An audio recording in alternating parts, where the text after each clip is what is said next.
नमस्कार, मैं सुनीता सिंह स्वागत करती हूँ आप सभी का। मैं चुटकुला नाच गीत लाई हूँ। कैसा लगे दोस्तों आप लोग जरूर बताइएगा।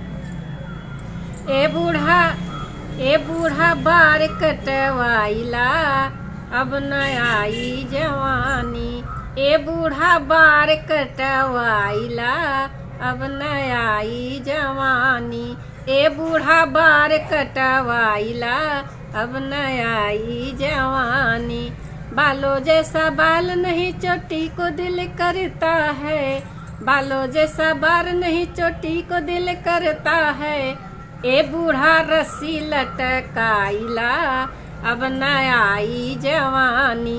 ए बूढ़ा रस्सी लटकाइला, अब न आई जवानी। ए बूढ़ा बार कटवाइला, अब न आई जवानी।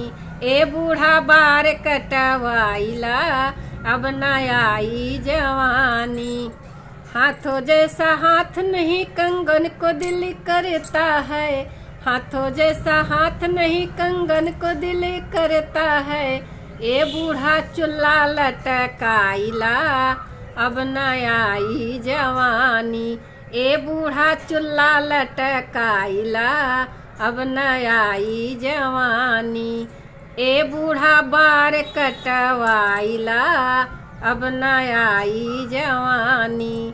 ए बूढ़ा बार कटवाइला, अब न आई जवानी।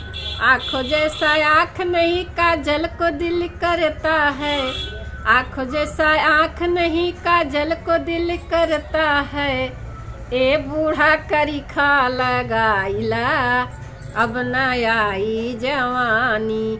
ए बूढ़ा करीखा लगाइला, अब न आई जवानी। ए बूढ़ा बार कटवाइला, अब न आई जवानी। ए बूढ़ा बार कटवाइला, अब न आई जवानी। तो चुटकुला गीत दोस्तों कैसा लगे आप लोग जरूर बताइएगा दोस्तों।